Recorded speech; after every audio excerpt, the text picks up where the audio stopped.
नमस्कार दोस्तों, आपका मेरे चैनल में स्वागत है। जैसा कि हम जानते हैं, ताहिर हुसैन अरेस्ट हो चुका है और बुरी तरह फंस गया है। उसके खिलाफ वीडियो रिकॉर्डिंग दर्जनों की तादाद में है और वो लगातार संजय सिंह के संपर्क में भी था। तो जल्द ही संजय सिंह भी तिहाड़ पहुंच सकते हैं, इसलिए आप ये बौखलाए हुए हैं। जेएनयू का टुकड़े टुकड़े गैंग भी डरा हुआ है। आजकल आपको डेनियल राजा और उसकी बेटी स्वरा भास्कर आदि कहीं नहीं दिखाई देंगे। ये सब खामोश हैं और चुपचाप कोशिश कर रहे हैं कि उनका नाम इस मामले में न आए।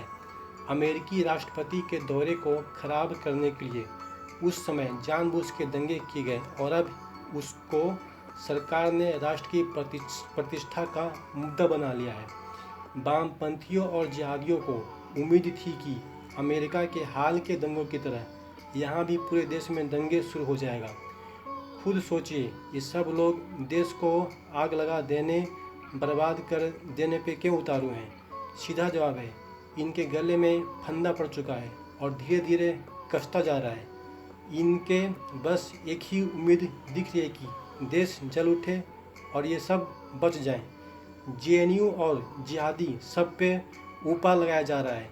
जो पोटा या टाडा का नया रूप है, बेहद कड़ा कानून है, जमानत मिलने का संभावना बहुत कम है और जो अंदर है वो जिसका नाम लेते जाएंगे वे अंदर होता जाएगा। बात करते हैं प्रेग्नेंट लेडी की। जी हाँ, सफूरा जरगर फिर प्रेग्नेंट है, इसलिए उसे जमानत चाहिए। सफूरा वैसे भी अरुंधति राय की पर्सनली ट्रेंड मुजाहिदीन है। रैलियों में अमित शाह को आतंकवादी बताती रही। जिस वात्सल्य से अरुंधति उसे नारा लगाते हुए देख रही थी, उससे तो यह लगता है उस पर देशद्रोह, हथियार रखने, हत्या के प्रयास, हिंसा भड़काने, दंगे भड़काने और दो समुदाय के बीच वैमनस्य फैलाने के आरोप हैं।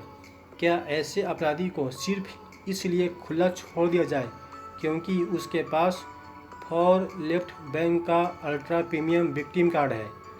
सफूरा और उसके साथियों के घर पे तमंचे, पेट्रोल बम, एसिड बोतल और पत्थर मिले हैं। जिसे सफूरा के लिए सहानुभूति है वो उस पत्थर को निगल कर एसिड पी जाए और पेट्रोल बम को अपने स्थान विशेष में फोड़ के उसमें तमंचा डाल ले। क्या कहा था वो अली फजल? शुरू किया है मजबूरी में, अब मज़ा आ रहा है तो लो मज़ा। अब वही अली फजल सफूरा की प्रेगनेंसी का रोना रोते हुए उसकी रिहाई की मांग कर रहा है। अगर लाखों लोगों और स्कूली बच्चे को रोज़ 4-4 घंटे जाम में फंसाना मज़ा था, तो अब लो मज़ा। इन्होंने दिल्ली को 3 महीने बंधक बना कर रखा है। मैं तो कहता हूँ, बच्चे के जन्म के तुरंत बाद सफूरा को फांसी पर लटका दो। इन लोगों के कारण कई मरीज की ज़िंदगी गई है जाम में फंसकर। इसके बाद दंगे हुए, उसमें 50 से अधिक लोगों की जानें गई। महिलाएं और बच्चे को सड़क जाम कराने के लिए जमा करने समय ये ध्यान रखना चाहिए था कि पेट में बच्चा है। और जमानत क्यों चाहिए? तिहाड़ में तो अच्छी व्यवस्था है बच्चों की देखभाल के लिए। 6 वर्ष तक उससे माँ से अलग नहीं किया जा सकता, ऐसा भारत सरकार का नियम है, इसलिए वहीं जन्म होता है। बच्चों के खिलौने और झूलों से लेकर शिक्षा तक की व्यवस्था की जाती है। उन्हें स्कूल में दाखिला दिलाया जाता है, खाने पीने की व्यवस्था की जाती है। 2008 से लेकर 13 तक तकरीबन 30 बच्चे के जन्म हुए हैं वहाँ पर। फिर आतंकी सफूरा में क्या स्पेशल है कि उसे छोड़ दिया जाए? उस असंवेदनशील महिला ने जब अपने पेट में पल रहे बच्चे की भविष्य की चिंता ना करते हुए दंगे कराए, तो इसका दोष उसे दो ना। सरकार तो सारी व्यवस्था दे रही है, फिर भी सरकार की ही आलोचना क्यों? सफूरा जरगर का शौहर सामने नहीं आना चाहता। अगर गलत नहीं है बीवी, तो उस आदमी को उसके साथ सार्वजनिक रूप से खड़ा होने में भी दिक्कत है। बंगाल में आरएसएस से जुड़े पति पत्नी की हत्या की गई। वो महिला भी प्रेग्नेंट थी। सफूरा गैंग वालों ने कुछ बोला क्या?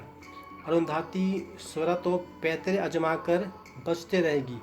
उनके कुत्ते बनोगे तो ऐसे ही रेले जाओगे। इसलिए ये एक संदेश की तरह काम करेगा उन सभी छात्रों के लिए जो वामपंथी अकाओं के चक्कर में आकर आतंकी वाली हरकतें करते हैं। लगभग एक दशक तक पुलिस की रोजाना पिटाई और कैंसर की बीमारी से जूझती साध्वी प्रज्ञा का मजाक बनाने वाले अब तुम पर आई तो विक्टिम कार्ड याद आ रहा है। कल को उमर खालिद भी गिरफ्तार होगा। बड़े आका लोग भी अपने पाले बकलों की छाया में कब तक बचेंगे? दिल्ली दंगे का हिसाब हो रहा है। जनता 100 दिन तड़पी है, उसका न्याय हो रहा है। लाखों गाड़ियों की डाइवर्ट करके लाखों लोगों के जनजीवन से खेलने वालों का हिसाब हो रहा है। तमाशा देखते जाइए, एक भी देशद्रोह बच नहीं पाएंगे। जय हिंद, जय भारत, धन्यवाद। कृपया मेरा वीडियो को लाइक कीजिए और मेरे चैनल को सब्सक्राइब कीजिए। धन्यवाद।